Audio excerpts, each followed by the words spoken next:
پیارے آقا علیہ تسلیم کے پیارے دیوانوں، نبی کی ولادت کے تعلق سے بابرکت محفلیں آپ سجاتے ہیں، علماء کے زبانی آپ سنتے ہیں، آج مجھ ناچیز کی بھی زبانی ہے۔ آج کچھ ایسی بات سنیں کہ میرے نبی کی پیدائش کس لیے دنیا میں ہوئی تھی۔ آپ جانتے ہیں میرے آقا کی ولادت مبارکہ سے پہلے دنیا کا بڑا نرالا حال تھا۔ اگر آپ سنیں تو رونگٹا کانپ جائے گا۔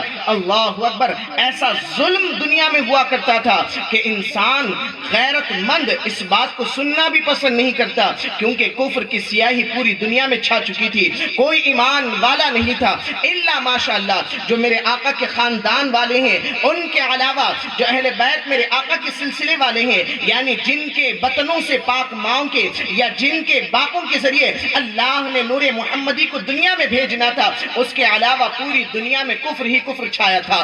ہر جگہ پر ظلم اور دلالت نظر آ رہی تھی، کہیں ایمان کی شمع نہیں تھی۔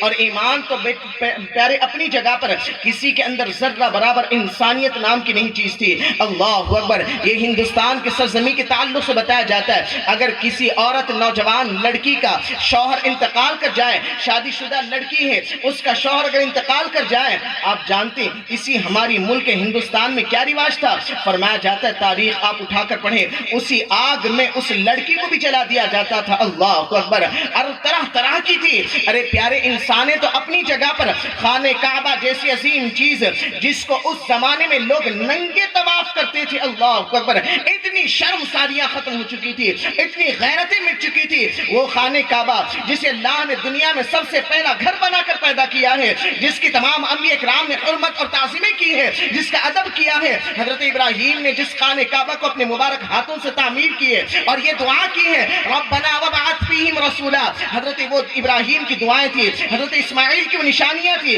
مگر اس خانہ کعبہ کا حال یہ تھا کہ 360 بتیں اس میں بھی رکھی گئی تھی۔ آپ یہ تمام باتیں سنتے ہیں میرے پیارے آقا علیہ تسلیم کے پیارے دیوانوں، وہ نبی، وہ نرالی شان والا نبی جس کے تعلق سے میرا امام فرماتا ہے سب سے اولا و اعلیٰ ہمارا نبی، سب سے بالا و والا ہمارا نبی۔ ارے سارے اچھوں میں اچھا سمجھیے جسے ہے، اس اچھے سے اچھا ہمارا نبی۔ جب میرے آقا پیدا ہوتے ہیں پوری دنیا سے ظلم ختم ہونے لگتا ہے، پوری دنیا سے ظلم و دلالت ختم ہونے لگتی ہے، پوری دنیا میں ایمان کی روشنی آنے لگتی ہے، ہر طریقے کے ساتھ ایک اجالا چھانے لگتا ہے۔ وہ نبی کی ولادت پر ہم خوشی کیوں نہ منائیں؟ اسی نبی کے صدقے اللہ نے تمام کائنات کو پیدا فرمایا، ہمیں اور آپ کو پیدا فرمایا۔ اس نبی کی آمد کی خوشی ارے ہم تو جب تک زندہ ہیں مناتے رہیں گے، اپنی اولاد کو وراثت میں بتا کر جائیں گے، بیٹا سب کچھ چھوڑنا مگر نبی کی آمد کی خوشی نہ چھوڑنا، کیونکہ اسی نبی کے نعلین کا صدقہ ہے اللہ جو ہمیں کھلا رہا ہے، پلا رہا ہے۔ میرے پیارے آقا علیہ تسلیم کے پیارے دیوانوں، آپ جانتے ہیں نبی کی آمد کے بعد اور میرے آقا کی آمد بابرکت اسی لیے ہوئی تھی تاکہ ظالموں کو پوری طریقے کے ساتھ سبق سکھایا جائے، مظلوموں کو ظلموں سے نجات دلایا جائے۔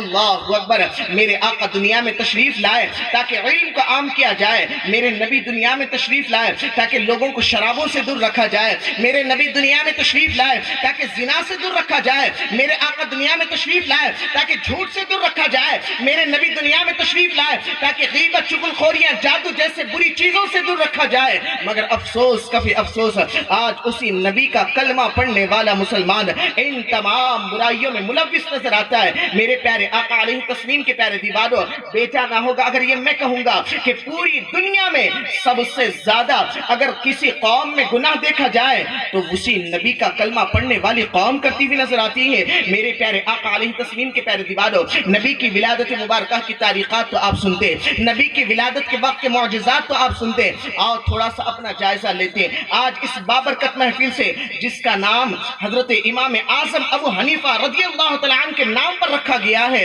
امام اعظم ابو حنیفہ کے نام آپ جانتی ہیں امام کیسے امام تھے؟ اللہ اکبر، اللہ ان کے علم کا صدقہ ان تمام نوجوانوں کو نصیب عطا فرمائے، اس محفل میں بیٹھنے والوں کو نصیب عطا فرمائے۔ پیارے امام اعظم کے علم کا ذرہ برابر قطرہ میسر آ جائے یا قطرے کا قطرہ میسر آ جائے تو انشاءاللہ ہماری دنیا بھی کامیاب ہوگی، آخرت بھی کامیاب ہوگی۔ اب دنیا کے حالات کے تعلق سے تو آپ نے سنا، آج کے مسلمان کے حالات کے تعلق سے بھی آپ سنے۔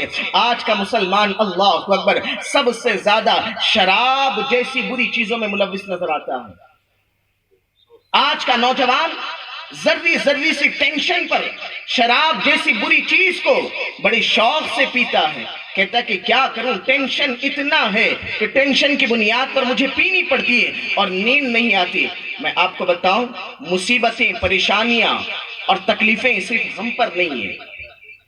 روایت میں آتا ہے جو انسان کا ایمان جتنا زیادہ مضبوط ہوگا، اللہ اس کے ساتھ اتنا ہی سخت امتحان لے گا۔ جس انسان کا ایمان جتنا زیادہ مضبوط ہوگا، اور میرے آقا فرماتے ہیں سب سے زیادہ پریشانیاں، مصیبتیں، آفتیں، یہ سب سے زیادہ امتحانات اللہ نے اپنے انبیاء اکرام سے لی ہیں۔ اللہ فرماتے پوری روئے زمین پر اگر نبی موجود ہو تو ان سے افضل کوئی انسان نہیں ہوتا ہے۔ سب سے پہلے بلند مقام جو ہے وہ نبی کا ہوتا ہے، پھر اس کے بعد صحابہ کا، پھر تابعین کا، پھر تبع تابعین کا، پھر ائمہ مجتہدین کا۔ یہ تمام چیزیں کا سلسلہ ہے۔ آپ اندازہ لگائیں نبی جو سب سے ارفع و اعلیٰ ہیں، ان کے ساتھ سب سے زیادہ کٹھن امتحان ہوتا ہو تو میرے اور آپ جیسے گنہگاروں کا حال کیا ہوگا؟ اور آج ہم کیا کرتے ہیں؟ تھوڑی سی پریشانی آئی، تھوڑا سا ٹینشن آیا، تھوڑی سی کوئی بھی چیز کے تعلق سے انسان کو تکلیف ہوتی ہے، گناہوں کا راستہ ڈھونڈ لیتے ہیں۔ آج انسان جب ٹینشن آتا ہے، کاروبار صحیح سے چلتا نہیں ہے، حرام کمائیوں کی جانب چلنے لگتا ہے۔ انسان جب ٹینشن آتا ہے، صحت بنانے کے لیے حرام چیزوں کے استعمال میں لگتی ہے۔ اور یہ پوری دنیا کی ریسرچ کا آپ دیکھ لیں، گوگل یوٹیوب کے ذریعے سے آپ دیکھ لیں، کیونکہ آج کا نوجوان ان سب چیزوں کا استعمال کرتا ہے۔ سوشل میڈیا کا زمانہ، سب چیزوں کا۔ سب سے زیادہ نشہ استعمال کرنے والی قوم یہ مسلمان قوم ہے پیارے اللہ۔ اور مسلمانوں میں سب سے زیادہ نشہ استعمال کرنے والی جو قوم اور اس میں جو جماعت ہے وہ ہمارے نوجوان نسلوں کی جماعت ہے۔ نوجوانوں، تم قوم کی آبرو ہو، تم قوم کی عزت ہو۔ اللہ نے تمہارے کاندھوں پر قوم کی پوری بوجھ کو رکھا ہے، مگر آج کا نوجوان سوچتا ہے میری جوانی میری ہے، میں جیسے چاہے ویسے گزاروں۔ یاد رکھیں ایک دن آئے گا مجھے اور آپ کو رب کے حضور کھڑے ہونا ہے۔ سوا نیزے پر سورج ہوگا، پوری زمین تانبے کی کر دی جائے گی، کوئی کسی کا پرسان حال نہیں ہوگا۔ قرآن میں رب قدیر نے ارشاد فرمایا فَمَن يَعْمَلْ مِثْقَالَ ذَرَّةٍ خَيْرًا يَرَهُ وَمَن يَعْمَلْ مِثْقَالَ ذَرَّةٍ شَرًّا يَرَهُ۔ اگر تم نے ذرہ برابر بھی بھلائی کی ہو تو اس دن تمہیں دکھایا جائے گا، اگر ذرہ برابر بھی تم نے گناہ کیا ہو تمہیں اس دن دکھایا جائے گا۔ اس دن سے کوئی منہ کو موڑ نہیں سکتا، چاہے میں ہوں چاہے آپ ہو۔